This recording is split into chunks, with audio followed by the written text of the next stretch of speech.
ام يحسدون الناس على ما آتاهم الله من فضله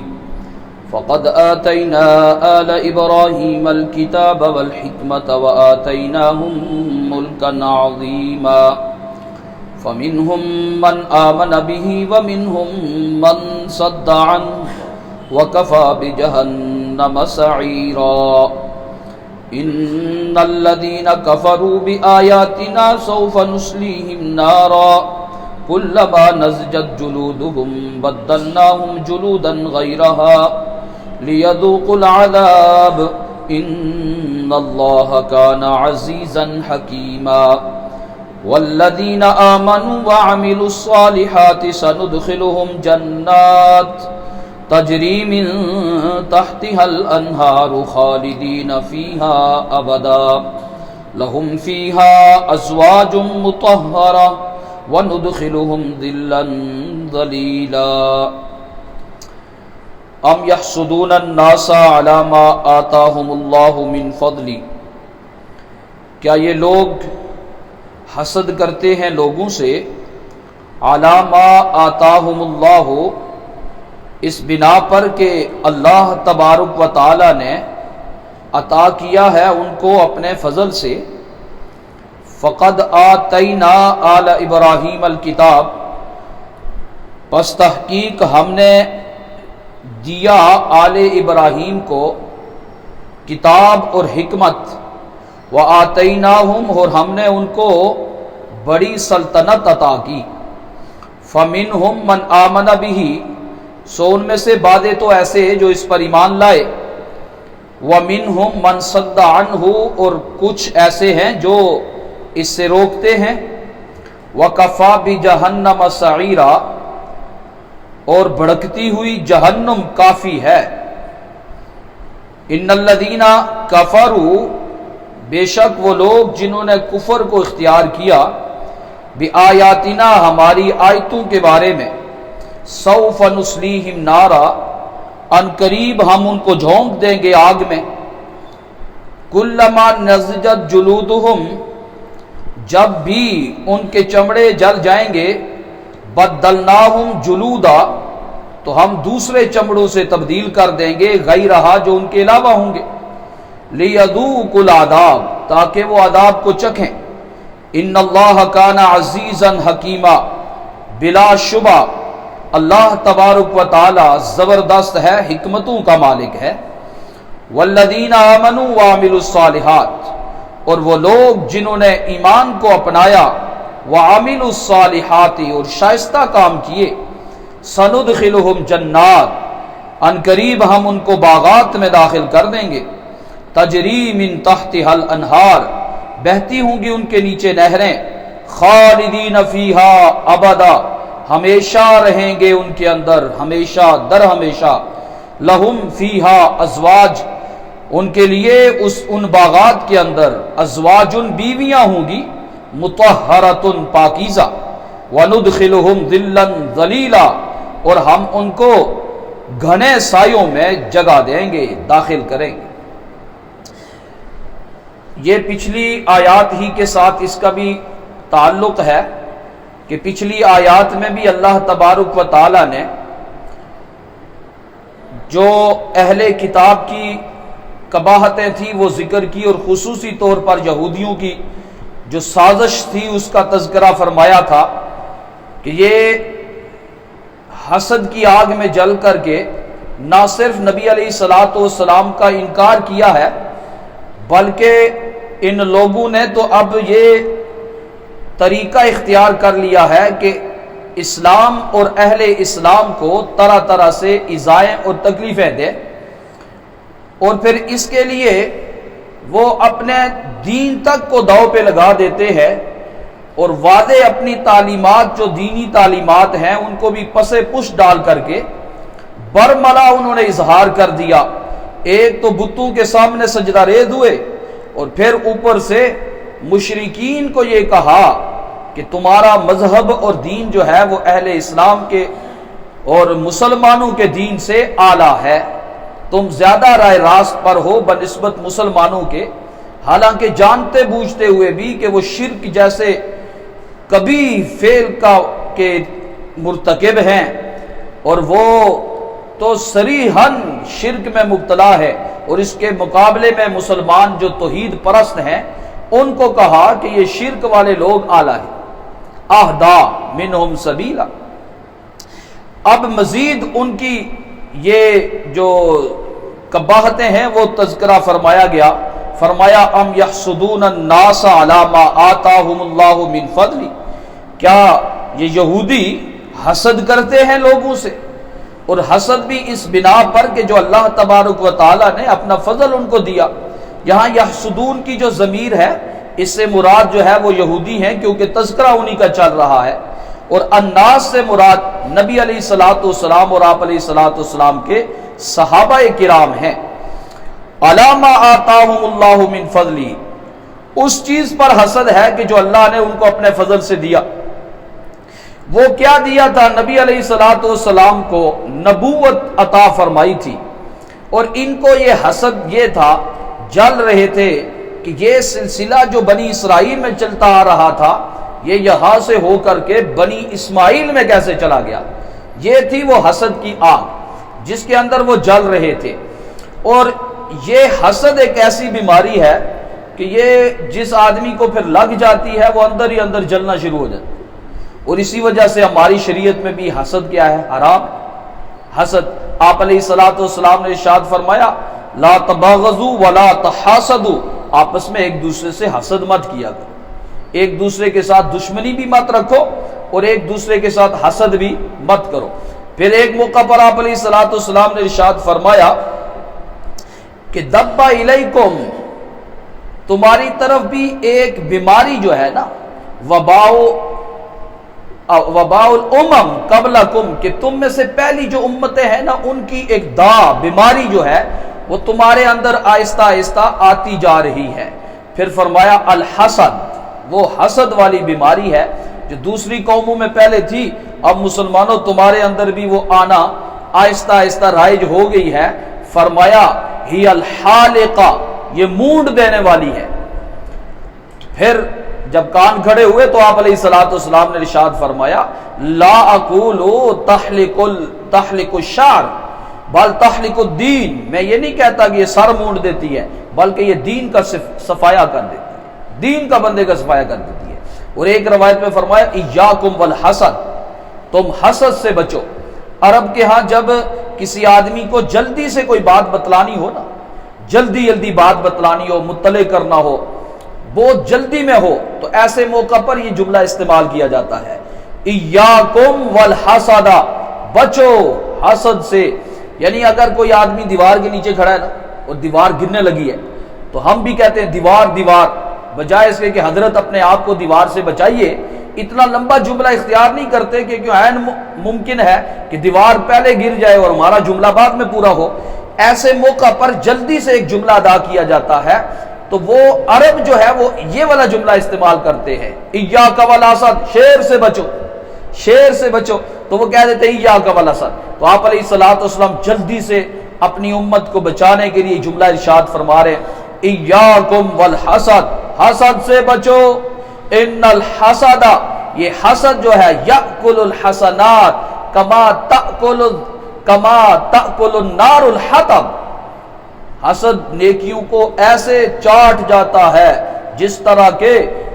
آگ جو ہے وہ لکڑیوں کا صفایا کر دیتی ہے۔ ایسی بیماری ہے یہ حسد۔ حسد کہتے ہیں کس کو ہے؟ حسد یہ ہے کہ کسی آدمی کو دیکھا کہ اس کو اللہ نے بڑی نعمتوں سے نوازا ہوا ہے، صحت اچھی دی ہوئی ہے، مال و دولت سے نوازا ہوا ہے، اس کے پاس اچھا گھر ہے، مکان اچھا ہے، اور بہت ساری چیزیں جو اللہ نے انعامات دیے ہوئے، میرے دل میں یہ تمنا آ جائے کہ اس سے یہ والی نعمتیں چھن جائیں، اس کو کہتے ہیں حسد۔ کاش اس سے مجھے ملے یا نہ ملے، بس اس کے پاس یہ چیز نہیں ہونی چاہیے، اس میں کیا فائدہ ہوا، مجھے تو ملی نہیں۔ اس کے مقابلے میں ہے ایک ہوتا ہے رشک، غبطہ جس کو کہتے ہیں، وہ ٹھیک ہے، کسی کو اللہ نے نعمتیں دی ہوئی ہے، علم کی نعمت دے رکھی ہے، دولت دے رکھی ہے، کوئی نعمت دے رکھی ہے، صحت ہے، اور بہت ساری چیزیں، اب آپ یہ تمنا کرتے ہیں کہ ماشاءاللہ اللہ نے کیا خوبصورت اس کو چیز دے رکھی ہے، اللہ اس کی نعمتوں میں مزید اضافہ فرمائے اور مجھے بھی یہ عطا کرے، یہ غبطہ ہے۔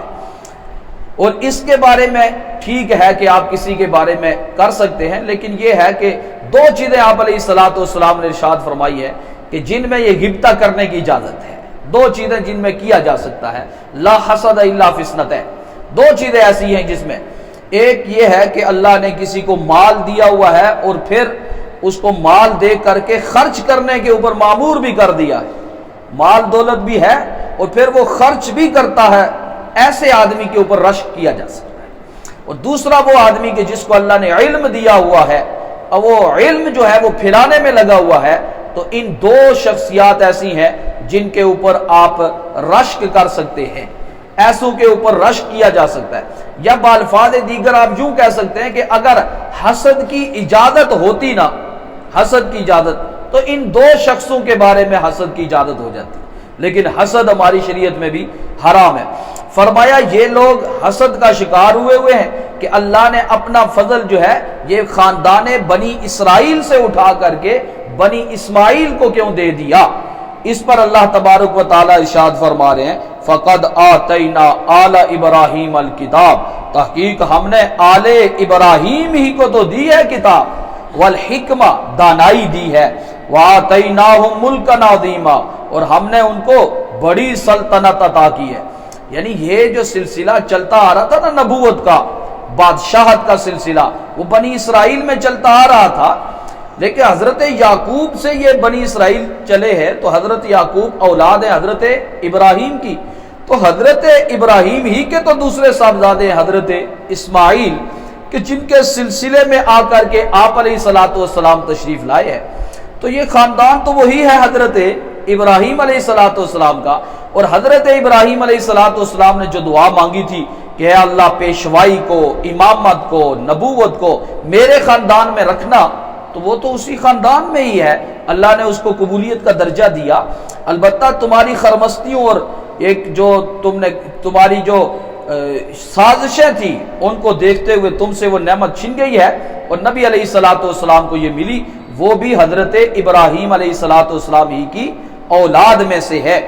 اور حضرت ابراہیم علیہ الصلوۃ والسلام کے سلسلے میں ہی اللہ نے کتاب کو بھی رکھا، تورات، انجیل، زبور، یہ ساری کتابیں جو ہے یہ حضرت ابراہیم علیہ الصلوۃ والسلام ہی کے خاندان کو ملی ہیں، اور حکمت یعنی نبوت بھی اسی خاندان کو ملتی رہی، اور ساتھ میں بڑی سلطنت سے بھی اللہ تبارک و تعالی نے ان کے خاندان کو نوازا۔ آپ واقعات اس میں پڑھیں گے، حضرت یوسف علیہ الصلوۃ والسلام پوری سلطنت مصر جو ہے ان کے حوالے ہوئی، اور حضرت یعقوب کے صاحبزادے ہیں انہی کے سلسلے میں ہے حضرت سلیمان علیہ الصلوۃ والسلام جن کی بادشاہت کے چرچے اتنے زیادہ ہیں، یعنی پورے دنیا پر ان کی حکومت تھی، اور حکومت بھی کوئی چھوٹی موٹی نہیں، ایسی حکومت تھی کہ ہواؤں پر بھی حکومت، جنات کے اوپر بھی حکومت تھی، اور یہ قرآن کی نص سے ثابت ہے۔ ہوا کو حکم دیتے تھے، ہوا ان کے تخت کو اٹھا کر کے، جو تخت چھوٹا سا تخت نہیں ہوتا تھا بلکہ پورا کا پورا اس میں آبادی ہوتی تھی، اور بڑی بڑی دیگیں بھی رکھی ہوتی تھی، کھانے پکتے تھے، پورا خاندان قبیلے اس کے اوپر سوار ہوتے تھے، وہ اٹھا کر کے غدوها شہر ورواحها شہر، ایک مہینے کی مسافت ایک صبح میں طے کر لیتی تھی، ایک مہینے کی مسافت شام میں طے کر لیتی تھی، اتنا وہ ہوا۔ تو اتنی بڑی سلطنت حضرت سلیمان علیہ الصلوۃ والسلام کو دی۔ حضرت طالوت کا واقعہ بھی پیچھے گزرا، وہ بھی حضرت ابراہیم علیہ الصلوۃ والسلام کی اولاد میں ہے، حضرت داؤد علیہ الصلوۃ والسلام۔ تو یہ سارا کا سارا سلسلہ جو ہے یہ حضرت ابراہیم علیہ الصلوۃ والسلام کو اللہ تبارک و تعالی نے عطا فرمایا، اور فرمایا کہ حضرت ابراہیم علیہ الصلوۃ والسلام ہی کے دوسرے صاحبزادے حضرت اسماعیل تھے، اور حضرت اسماعیل علیہ الصلوۃ والسلام ہی کی اولاد میں نبی علیہ الصلوۃ والسلام تشریف لائے ہیں۔ تو اب اس میں حسد کی کون سی بات ہے کہ تم لوگوں سے جلنا شروع ہو گئے ہو؟ فَمِنْهُمْ مَنْ آمَنَ، ان میں بعض ایسے بھی ہیں یہودیوں میں جو ایمان لے آئے، حضرت عبداللہ ابن سلام اور ان کے ساتھی، وَمِنْهُمْ مَنْ صَدَّ عَنْهُ، اور ان میں ایسے بھی لوگ ہیں جو اس دین اسلام سے رکاوٹ بنتے ہیں، روکتے ہیں۔ وَكَفَى بِجَهَنَّمَ سَعِيرًا، دہکتی ہوئی جہنم جو ہے وہی کافی ہے، یعنی کہ اللہ تبارک و تعالی سزا کے طور پر بھڑکتی ہوئی آگ کے اندر ڈالے گا۔ اور پھر فرمایا، ایک عام اعلان فرما دیا ان الذین کفروا بآیاتنا، بے شک وہ لوگ جنہوں نے کفر اختیار کیا ہماری آیتوں کے بارے میں، ان قریب ہم ان کو آگ میں داخل کر دیں گے۔ اور پھر آگ میں جب بھی چمڑے جل کر کے جل جائیں گے بالکل، تو ایسی صورت میں فرمایا بدلناہم جلودا غیرہا، اس کے علاوہ دوسرے چمڑوں سے تبدیل کر دیں گے۔ اور یہ تبدیلی جو ہے حضرت کعب احبار رضی اللہ تعالیٰ عنہ کی روایت سے ہے کہ یہ تبدیلی 1 گھنٹے میں 120 دفعہ ہوگی،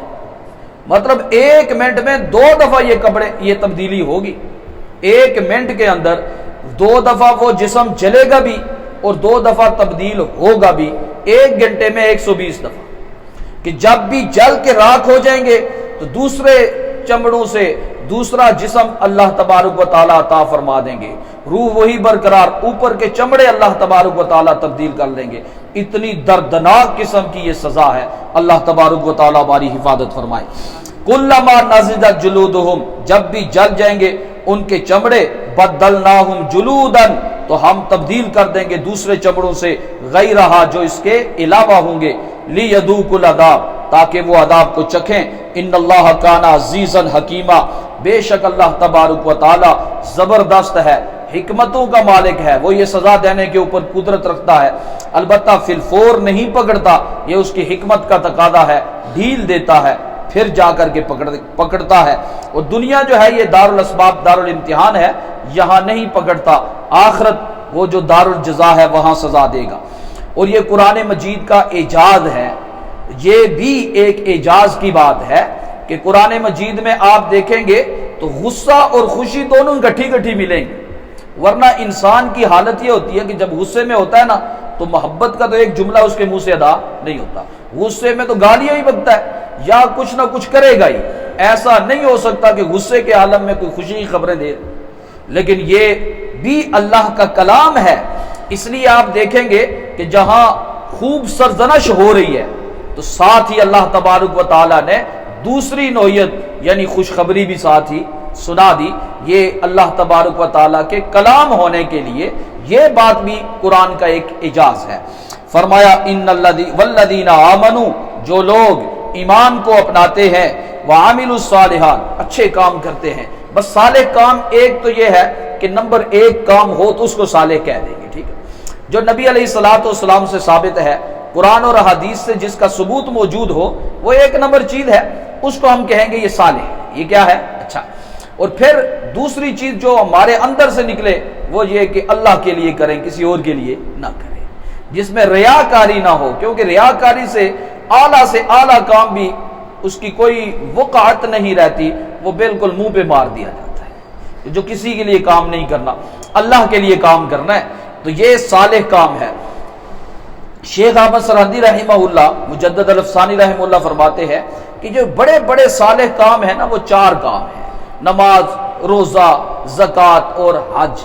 جو آدمی یہ ترتیب کے ساتھ کرتا رہتا ہے نا تو باقی چیزیں ساری کی ساری اس میں آ جاتی ہیں۔ اللہ تبارک و تعالیٰ سے امید ہے کہ یہ عمل صالح کر رہا ہے۔ یہ 4 بڑی بڑی اہم چیزیں جو اسلام کی بنیاد ہے۔ فرمایا سندخلہم جنات، ہم ان کو اکرام کریں گے تو ہم ان کو باغات میں داخل کریں گے، اور باغات بھی ایسے نہیں